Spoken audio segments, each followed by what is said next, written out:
Muraho neza rero nshuti za Coffee Sale nk'uko bisanzwe twagiye gusura umworozi Shirimomo utuye za Byumba twagira ngo ni mu karere ka Gicumbi umurenge no wakageyo kagari ka Gihembe hano turi mu mudugudu wa Munini nakomeje mbyitsa mvuga ko nta mushinga mutubaho umuntu utangiye wumva afite igitekerezo cyangwa ufite mu ndoto ze ashaka korora ingurube iyo akoze urugendo shuri turamusobanurira ariko na cya kindi twavuze ati ndifuza wenda kuzaka inguzanyo ndifuza mfite umuterankunga dushobora kumufasha gukora iyo business plan.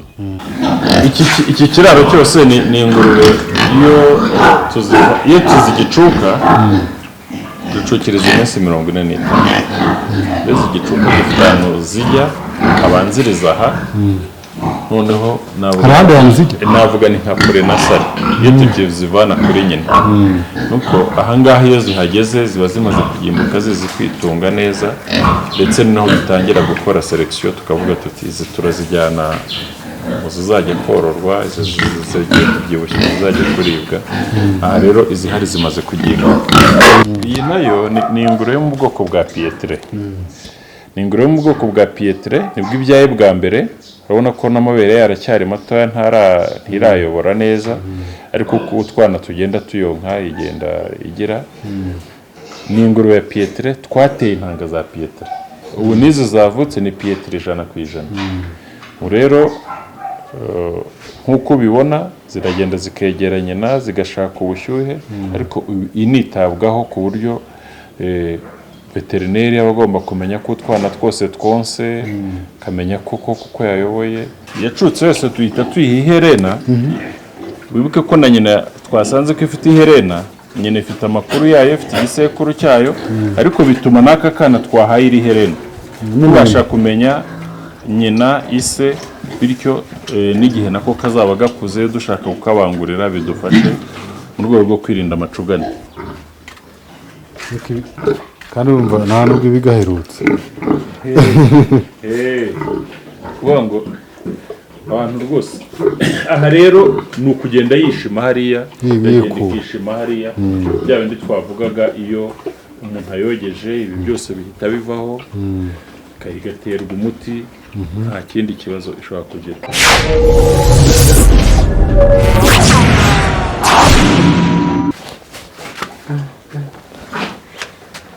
Urabona iyi ngurube iri mu ngurube mperuka gutumiza mu Burayi kanze niyigira hino nako nari nyirangaye ntibabibona bimwe tuvuga ko ingurube zororoka ubu iyi ngurube igiye kubyara ubwa gatatu ariko umwana wayo muzo yabyaye bwa mbere ubona yigeze igihe cyo kubyara urumva rero izajya kubyara ubwa kane umwana wayo yabyaye ubwa kabiri ziba ari ni ingurube zirororoka kandi oya ni ibintu bigaragara.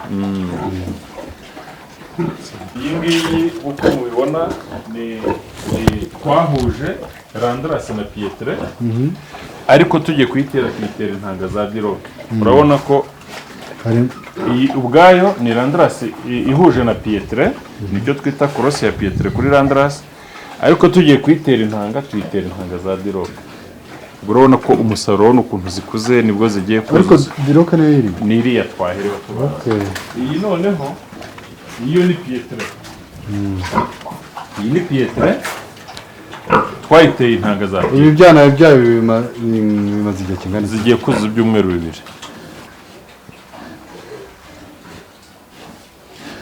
imwe nababwiraga iriya twahereyeho uyu ni umwana wayo zini zavutse mbere z'amadiroke zigiye kubyara kandi nyine igiye kubyara ubwa gatatu ni ukuvuga ngo ibibaze neza ingurube iyo ibyaye utwana twa mbere ijya kubyara ubwa kabiri ubwa gatatu n'izayo za mbere zigeze igihe cyo kubyara.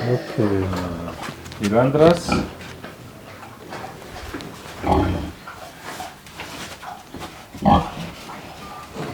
iyi ni Landras yuzuye neza kwijana twayiteye intanga za Landras zayo nijya no kubyara izabyara abana buzuye Landras kwijana.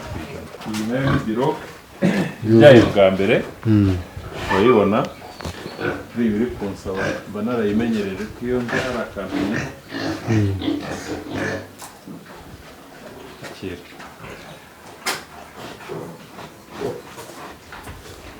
urabona ko n'abana bayo bameze neza cyane.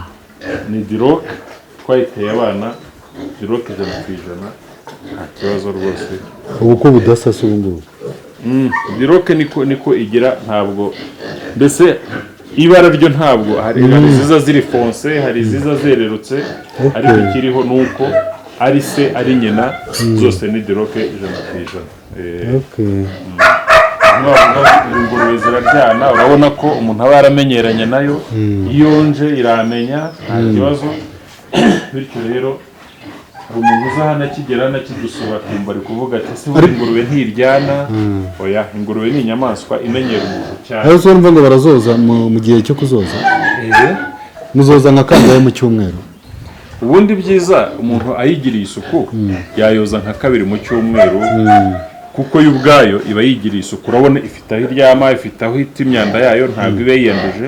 Ariko nkatwe dufite nyinshi, hari igihe dufata ahubwo gahunda yo kuzitera imiti ishobora gutuma nta dusimba dushobora kuzijyaho nk'inda, imbaragasa, ibirondwe, ugasanga zimeze neza. Abantu benshi iyo badusuye, imwe mu mpungenge baba bafite ni ukuvuga ngo ariko buriya ingurube ntiryana. Oya, ingurube ni itungo ryiza, uzi neza ko niba imbonye ntabwo ingurube iryana. Nta nubwo urareba n'uburyo isa naho nkominika nayo, nta bugome bundi ifite, ngo irashaka kundwanya kugera gute. icyo nacyo usanga abantu babyibaza atari kuko tuzi ingurube ziryana, zirya abana bazo, ndetse zikaba zaryana n'abazoroye. Mperutse kumva hariho ingurube yakomerekeje. Ibyo bituruka ku buryo itungo ryorowe. N'inka yica umuntu, n'inkoko ishobora kuza ikagushonda, mujya mubona intama zicana. Oya, ibyo ntabwo rero twabijeneraliza ngo tubishyire ku matungo yose. Twebwe nkatwe dufite ingurube hano ntabwo turabona ingurube yakomerekeje umuntu cyangwa ngo ingurube yamugiraho ikibazo. Ibyo nabyo rwose usanga abantu benshi babyibaza.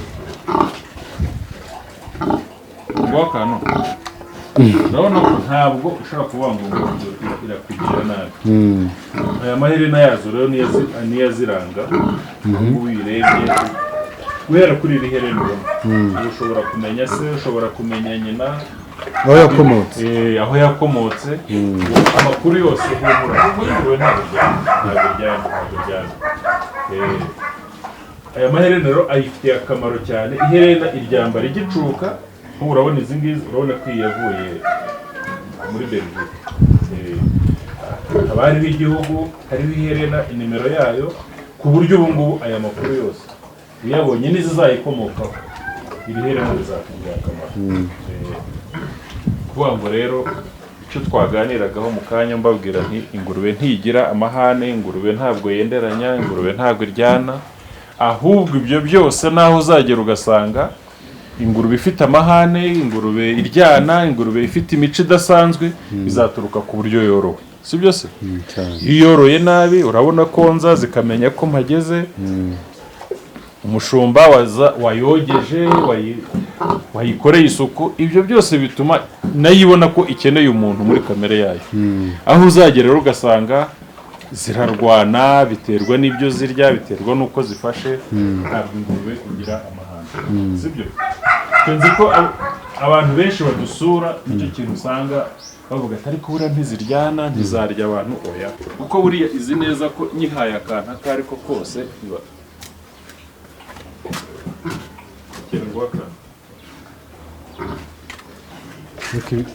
kandi urumva nta nubwo iba igaherutse.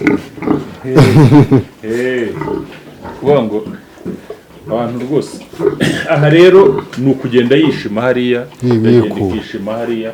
Bya bindi twavugaga, iyo umuntu ayogeje ibi byose bihita bivaho, igaterwa umuti, nta kindi kibazo ishobora kugira. Iyi ngiyi mu gihe kitarengeje icyumweru nayo irabibyaye, kuko yaje hano muri maternete gutegereza. Muribuka ko ushize twaganiye ku cyumba cya maternete mbabwira aho gitandukanira n'ibindi, mberekera ibyiza bya kariya kaberiso kaba karimo. Rero iyi ngiyi iraza hano nibura hagati y'iminsi 10 na 15 itegereje kubyara, kugira ngo ibanze ihamenyere ntibizaze ari ibintu bitunguye.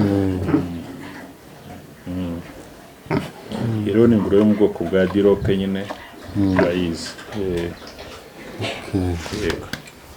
Iyi nayo ni ingurube yo mu bwoko bwa pietre. Ni ingurube yo mu bwoko bwa pietre, nibwo ibyaye bwa mbere. Urabona ko n'amabere yaracyari matoya ntirayobora neza, ariko uko utwana tugenda tuyonka igenda igira. Ni ingurube ya pietre, twateye intanga za pietre. Ubu nizo zavutse ni pietre 100%.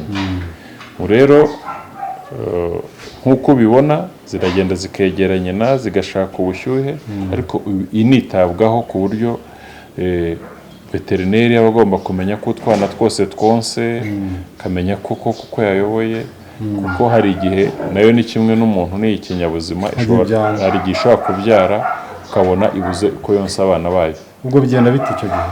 Icyo gihe twe dufite amahirwe kuko kubona hano tuba dufite izabyariye kimwe nyinshi, iyo tubonye byanze 100%, izindi zishobora kuyonkereza. Ariko bitabaye n'ibyo, hari n'imiti igomba guterwa, kuko usanga akenshi impamvu wenda ituruka ku buryo yabyayemo. Burya ingurube ishobora kubura uko yonsa abana bayo kimwe n'umuntu kubera impamvu 3. Icya mbere ishobora kuba yagize ububabare bukomeye. Icya kabiri ishobora kuba itabyaye neza ku buryo hari nk'ibisigara mu nda. Icya gatatu umuntu yavuga ni uburyo mbese nayo yananiwemo, kuko ishobora kubyara yaba inaniwe ntihagire imisemburo nyayo ya ngombwa igomba kubaho kugira ngo itangire nayo izane amagurube kugira ngo utwana twonke.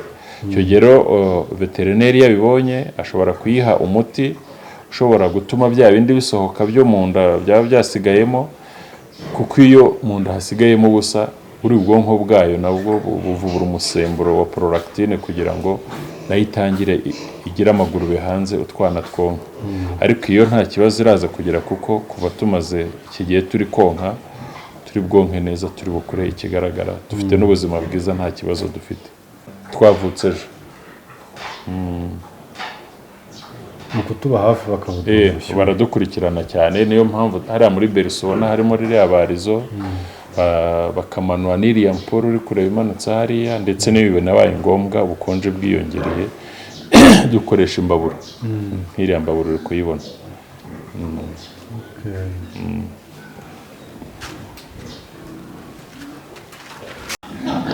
Iki kiraro cyose ni ingurube iyo tuzigicuka ducukiriza iminsi 45. Mbese igicuka gifite ahantu zijya abanziriza aha, noneho hari ahandi hantu zijya, navuga ni nka porenasari iyo tukizivana kuri nyina. Nuko ahangaha iyo zihageze ziba zimaze kugimbuka zizi kwitunga neza, ndetse naho dutangira gukora selection tukavuga tuti izi turazijyana mu zizajya kororwa, izi zigiye kubyibushya zizajya kuribwa. Aha rero izihari zimaze kugimbuka.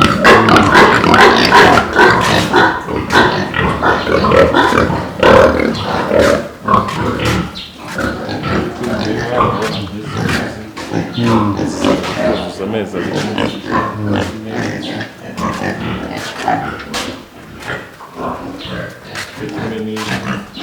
kwa kwezi zijya kumara hano, tujya kuhava zifite amezi 3 n'igice, tuba twaramaze kubonamo ibyo tuzazishaka.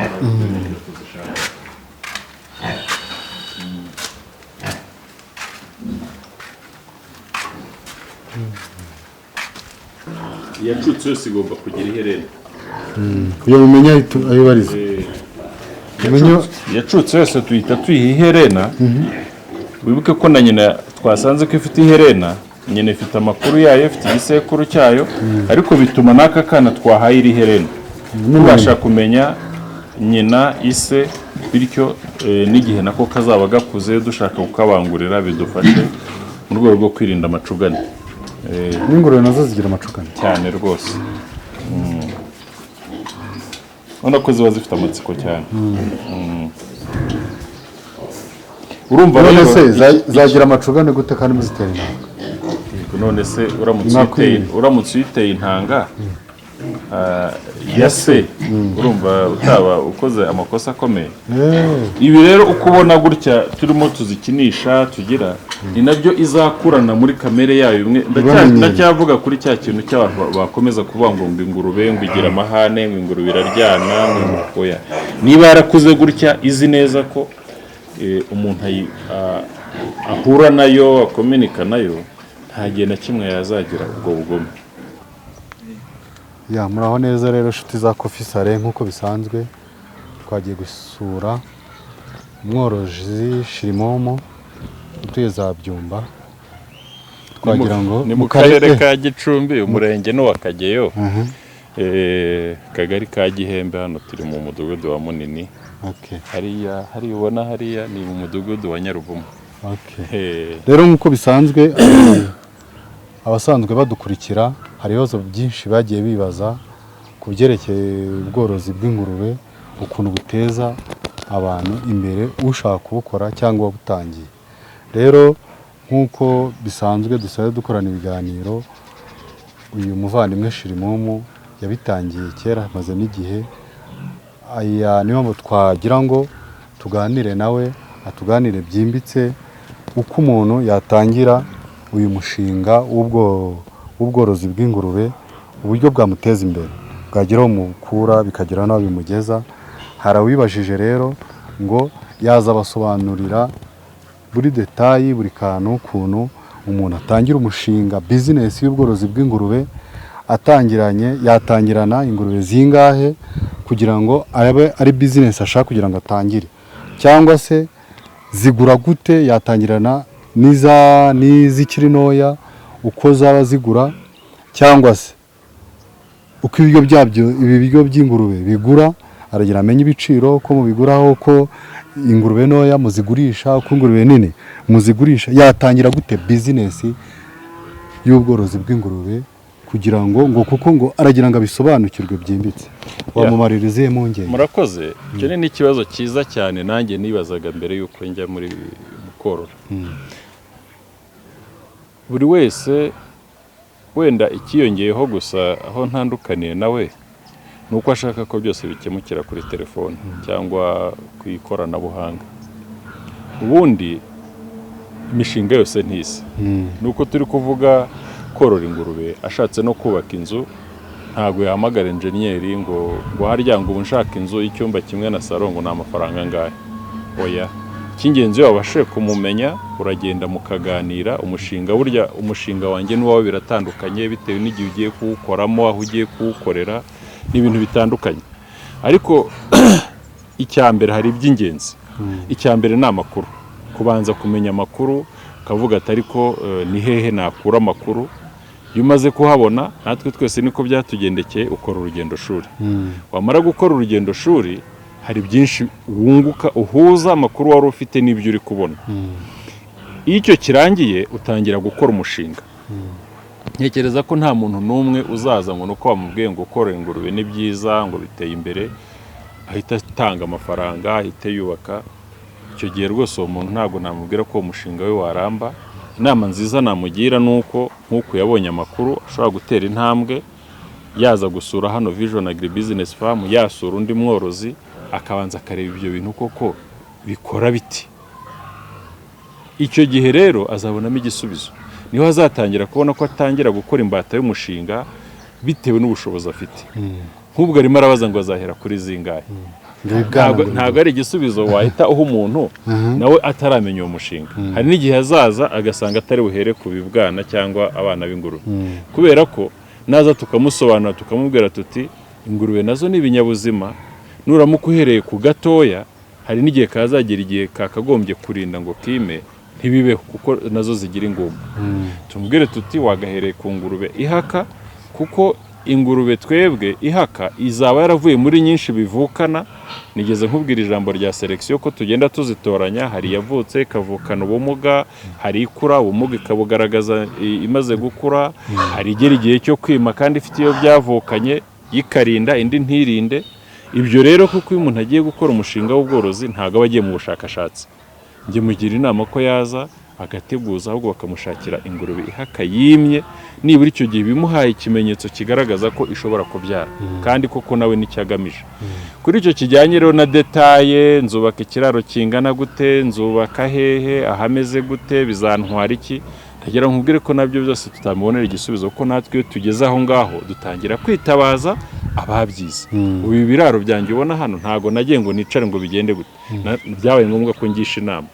Niba tugeze nk'ibyo yavugaga byo kugaburira amatungo, inganda z'ibiryo by'amatungo birahari ko zitandukanye. Icyo gihe nagera ku kijyanye no kugaburira amatungo tuzamugira inama, egera rero ruganda bafite ibiryo bitandukanye bitewe n'igihe ugezemo. Ndagira ngo rero nsubiza n'abandi bagiye bibaza icyo kibazo, nta mushinga mutoya ubaho, yaba wo gushinga urugo ugira abaranga, ukagira ababyeyi bakakugira inama, yaba wo kubaka uragenda ugashaka uzagukorera imbata, si uzakubakira, uzaguha ibikoresho. No mu bworozi niko bimeze, ikintu kiriho no kugisha inama no kwegera ababikora.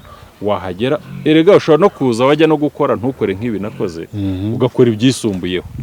Ushobora no kuza ugasanga ibi nakoze wenda byisumbuyeho ugahera ku bitoya. Ibyo byose rero biba ari uko wakoze urugendo shuri, wavuye aho uri ukagenda ugasura. Kandi nkamugira n'inama ntazadusure gusa, azarebe n'ugitangira mutoya, arebe wabikozeho wenda akabikora ku buryo bworoheje, bityo nawe bikamuha imbaraga zo gutuma ibyo agiye gukora bizaba biteye imbere kurusha ibyo yabonye. Njye ndumva aricyo gisubizo namuha cyiza, kandi tumuhaye kariba azaze babonye ko ntawe dusubiza inyuma. Yitwaga Karamage. Yego, ubwabarije n'abandi hano ntabwo hari n'abandi bakibazaga. Icyo natwe twamubwira turumva wenda ashubijwe, kandi cy'ingenzi baguhaye karibu. Izi mpungenge zose afite uko yatangira kose, natwe niko twatangiye. Natwe niko twatangiye. Yego. Ya murakoze. Hari uwitwa amazina si ngombwa, iyo kibajije ababarije abandi bose. Hari n'undi ukibaza wenda utarabashije kwandika. Hari undi wabajije ngo ubwoko mutanga bw'ubworozi, ubwoko wamusobanura nyine ubwoko wenda. Uwo nawe ubaza ubwoko, ubaza ikigero, ndamusubiza nka wundi wa mbere. Ubwoko dufite hano twabwiye ko dufite amoko 5: Landrace, Pietre, Duroc, Large White na Cambra. Hari uzishaka akayishaka iri pire, hari uyishaka akayishaka ihuje n'indi, hari n'ushaka intanga zayo kugira ngo ajye kuvugurura wenda izo yari afite. Aho bose iyo baje igisubizo barakibona. Yego. Hari n'uwibajije nanone ati mwiriwe se, umuntu yabasura mukamuha ibyororo bye. Uwo nawe uwo ari mu nzira asa n'usubiza bari abambere wari umbwiye. Oya ngo ubumenyi, mwamuha ubumenyi. Iyo umuntu adusuye n'ubundi ntago ari ukurunguruka, araza tukamusobanurira, duhera ku byo dukora, akatubaza ibibazo yibazaga tukamufasha kubona igisubizo, ndetse we ubwe akahungukira byinshi, kuko ntabwo azareba gusa. Buri cyiciro tugezeho tumusobanurira ibyiza byacyo, tukamubwira uburyo bikorwamo, akatubaza nawe aza afite amatsiko, tukamumara amatsiko, bityo akahava yungukiye byinshi. Ubwo ni ukuvuga na mibare kubaza nyine icyana mukigurisha gute. Yego. Kuko icyo gihe nakubwiye ko zitandukanye, hari uyishaka ari pire, hari uyishaka ari cross, yaje hano turamusobanurira byose. Yego. Ikindi kibazo undi wibajije, yaribajije ati ingurube hano mu Rwanda hose hari aho zemerewe kororwa, mbese nimba zahashobora nk'akarere. Nk'icyo ni ikibazo cyiza cyane abantu benshi baza bibaza, avuga ati ariko ko tugeze hano Gicumbi tukabona harakonje, ese ngewe uri mu Bugarama ko hashyuha cyane, uri Nyagatare, uri Bugesera nazorora? Ingurube rero ni ikinyabuzima kimwe n'umuntu, ntaho kidashobora kuba. Niyo wabonye tuzivana i Burayi zikaza zikagera hano zikabaho neza, bivuga ngo hari n'izishobora kuva hano zikajya kuba i Burayi, ahubwo ikiba gisigaye gusa ni umworozi ugomba kwitwararika. Wagiye ureba twebwe nubwo turi mu bukonje, izivutse wabonye ko dufata ingamba zikomeye kuzishyushya. Ubwo nuri ahashyuha, igihe hashyushye cyane afata ingamba zo kugira ngo zidashyuha cyane, zikabona umuyaga, zikabona amazi. Ibyo kimwe nk'uko natwe tubaho abantu, umuntu ashobora kuba i Burayi, ashobora kuba ahantu hose hashoboka, ariko aho ageze agira uburyo yitwara. Niba twifubitse urahashyushye we ntabwo yifubitse, si byose. Ingurube rero zishobora kuba ahantu hose nta kibazo. hari uw'igatsibo ngo yatangiye korora, ariko akeneye inyunganizi ni nk'abandi nyine babazaga bose, kugira ngo mubafashe nyine mu nama uko ngenda mushyigikiye. Biri no muri urwo rwego Kofisare mukoramo, kugenda mukagaruka mukita kuri aba babajije. Iyi nayo ni inzira nziza. Udusuye hano dushobora kumuganiriza tukamusubiza. Iyo imenyekanisha makuru media nabo mutugezeho, ubu nzi neza ko ababarije benshi, ariko nabicyo nabasaba ni ugutera intambwe, bagakora ingendo shuri. Ko buriya akanyoni katagurutse ntikamenya iyo bweze. Kumpamagara kuri telefone cyangwa akareba akantu kuri YouTube ntabwo bimusubiza neza ibyo yumvaga yifuza. Ikiriho rero gishoboka ni ugutera intambwe, bagakora ingendo shuri aho bishoboka, bityo bigatuma ibyo ateganya gukora cyangwa yari asanzwe akora nawe ashobora kubyagura. Akanyoni katagurutse ntikamenya iyo bweze, buriya ni umugani mwiza w'ikinyarwanda. Hari undi wibajije ngo ikintu kigaragaza ingurube kigaragaza ingurube simusiga yarinze. Yego, ni iki? Nk'icyo ni ikibazo cyiza cyane n'aborozi dufite, kuko ndakivugaho ku buryo burambuye. Ingurube kimwe n'andi matungo, kimwe n'izindi nyamaswa n'abantu turimo, ntago imigenzereze yacu ya buri munsi ari imwe. Ushobora kubona ikintu kikanshimisha ugasekera mu mutima, nge nkaseka cyane n'igitwenge ukakibona. Ushobora kugira ikintu kikambabaza nkagaragaza amarira, we ntuyagaragaze. Ibyo rero no ku ngurube niko bimeze. Ni ukuvuga ngo ingurube yarinze tuyiziho ibimenyetso navuga bifatika, ihindura imico, igatangira ikurira aho bishoboka, ikaba yanasenya, inda y'amaganga yayo ikabyimba igatukura, ndetse hari n'igihe ishobora kugira n'ururenda rukagaragara ku maso, kurya bikayinanira. Ndetse ikimenyetso gifatika n'iyo umworozi ayifashe ku mugongo ukaba wanayicaraho, irahagarara ntibuja, kuko yo iba yumva ari nk'imfizi. Ibyo bimenyetso rero mvuze n'ibindi wenda ushobora no gupima ukoresheje n'ikoranabuhanga, uramutse ufashe n'ibizamini ukaba wabibona, ntabwo ingurube zose zibihuje. Hari ishobora kurinda igaceceka, igacweza, ikagira nka cya kimenyetso cyo kuba gusa uhageze ubona ko yahinduye imico, kurya byayinaniye, ariko wayikoraho ukabona irahagaze, wayitegereza neza ugasanga wenda nk'inda y'amaganga yabyimbye cyangwa yatukuye. Iyo ni imwe. Hari indi ishobora kurinda, ndavuga nko kuzikujije izo twita amajigija, yo irinda mu ibanga, ntisakuze rwose. N'ibyo biryo ikabona yakozemo yariye, ariko ukabona mu gihe izindi zose zaruhutse zaryamye wenda ntishobora kuryama. Aha rero ndagira ngo mbwira aborozi ko ni umworozi we ubwe ugomba gukurikirana itungo rye, akareba imico ryahinduye. Kuko ushobora kwinjira mu kiraro ugasanga mu gihe izindi zose zariye, indi iri kurira ahagaze. Kenshi n'izi twita randarasi zifite amatwi areba hasi, usanga ihagaze ubona ko hari ikintu iri gushakisha ahantu yakumva hari imfizi. Niba itavuze, niba itagize gute, icyo gihe umworozi atangira kugira amakenga, akayikurikirana. Ariko nko ku mashashi kubona ko iri kurira izindi, niba ifite izo zibana ikayurira, umworozi cyangwa umukozi yaramuka agiye mu kiraro igashaka kumwurira, ibyo byose ni ibimenyetso bishobora gutuma agira amakenga, agatangira kubona ko ingurube yarinze, agahuza n'andi makuru.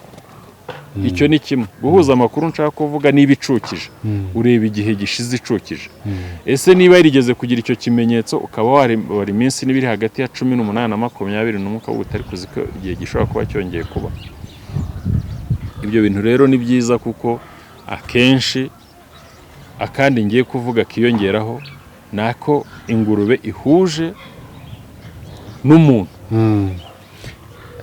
Ubushakashatsi bwagaragaje ko ni inyamaswa enye, umuntu, ingurube, hari ifi yitwa dauphin, hari n'ubwoko bw'inguge, ishobora no kubona tuvuge amashusho umuntu aramutse arebye amashusho kanyitera ukoza soni y'abantu bari gukora imibonano mpuzabitsina muri umubiri urahinduka ku buryo nawe ashobora kubishaka icyo ntukizi n'ingurube rero ako kantu nagira ngo nkubwire ko aborozi bagomba kumenya ko zikagira ingurube imwe ishobora kurinda mu kiraro izindi zakumva ko yarinze zikaba zagaragaza ibimenyetso ko nazo zarinze iyo byegeranye noneho bikaba byatuma n'umworozi yibeshya akabona yandi yarinze koko ko yarinze ariko niyo byegeranye yatangiye kugira ibimenyetso akagira ngo nayo ni ukurinda ndetse byanaba na ngombwa yayibangurira ubwo si cyo gihe bitandukanya gute nicyo gituma nshaka kugasobanura cyane icyo gihe ya yindi yarinze by'ukuri ishobora kwima ishobora guterwa intanga ndetse na ya yindi yabyumvishe niba byegeranye igihe bimaze yaza no guterwa intanga nayo ikagira ibimenyetso bike igaragaza guhagarara bya bindi navuze byo kuba yakwima kuba yakwemera ko inaterwa intanga ariko ikibitandukanya ni iki ya yindi yarinze by'ukuri igihe cyayo kiragera ntizongere kurinda ndetse ya yindi wabonye wateye yabyiganaga hanyuma y'iminsi 3 cyangwa nyuma y'icyumweru ikarinda by'ukuri ibyo rero ni ikibazo aborozi bakunze guhura nacyo kavuga ati ko nateye intanga nyuma y'igihe gitoya ikongera ikarinda ako kantu rero ubura uko ugasobanura nk'umuntu utarabyumva uwo muntu tubajije ikibazo abarije abantu benshi iyo umuntu yoroye ingurube zirenze imwe ziri mu kigero kimwe niyo zitaba mu kigero kimwe zimwe zigacutsa izindi zari zigeze igihe cyo kwima hashoboramo kwibeshya bivuga ngo rero iyo hari umuganga w'amatungo wabikurikiranye neza ahuza bya bimenyetso byose nagiye mvuga ese iyi ngurube koko kurya byayinaniye irurira izindi yazanye umurenda ku buryo bugaragara kuko urumva ya indi ibeshya hari ibimenyetso idafite inda y'amaganga ntihita ibyimba ntabwo ihita izana uwo murenda n'ibindi byinshi ariko kubona ko yuriye izindi byo birashoboka kubona ko yateye urusaku birashoboka ubwo rero ako kantu nicyo gituma tuvuga ngo kwiga ni uguhozaho aborozi baba bagomba kuganira n'abaganga b'amatungo kugira ngo nk'icyo kintu niba kinabayeho yumve ko gishoboka niba barayiteye intanga akabona nyuma y'iminsi 5 irongera irarinze ni ukuvuga ko cya gihe ntabwo wari umurindo w'ukuri sibyo icyo ni ikintu kigaragara atakagombye no kwibaza cyane akavuga ati ko yimye ejo bundi ko nayishyize no ku mfizi ikemera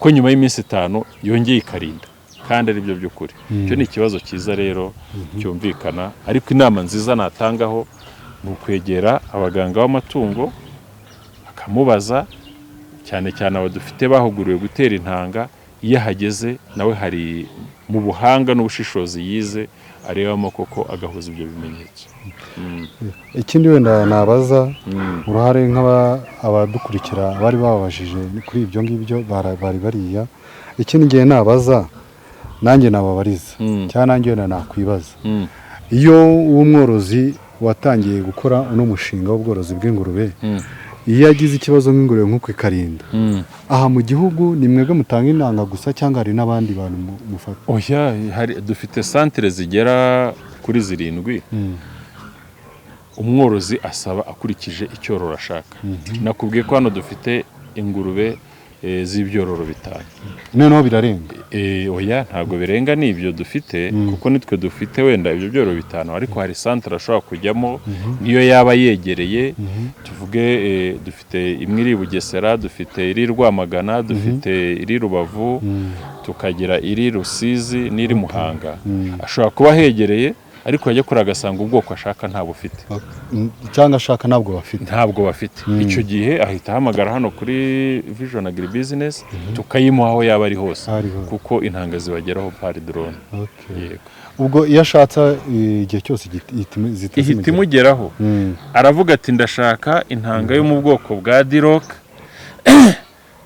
arabanza akavuga santere ashakaho ndashaka ko muyimvanire Gicumbi kuri Vision Agribusiness Farm mumvanire intanga ya Diroc muyinzanire nturanye n'ikigo nderabuzima cya Gacurabwenge ingereho 4:30 ndaba mpari nyitegereje akabona ubutumwa bugufi kuri telefone ye wa undi wayisabye ko intanga igiye kumugeraho agahita agenda akayifata harimo ikoranabuhanga cyane ubutumwa bugufi abwohereza hano kuri Vision ashakaho intanga twebwe tukabwira Zipline kiriya kigo dufatanya gifite ziriya ndege zitagira abashoferi. Uyu mworozi yitwa Joseph yegereye ku kigo nderabuzima cya Gacurabwenge arashaka intanga yo mu bwoko bwa Dirok kandi arayishaka ngo imugereho saa 4:30. Icyo gihe bahita bamutegurira ubutumwa kuko haba harimo ubutumwa bw'umworozi. Noneho igihe igiye kumugeraho mbere y'iminota 5 ahita amubwira ati itegure igiye kukugeraho, igahita izakayakira muganga w'amatungo akagenda akamufasha bakayitera. Urumva rero birasobanutse cyane rwose.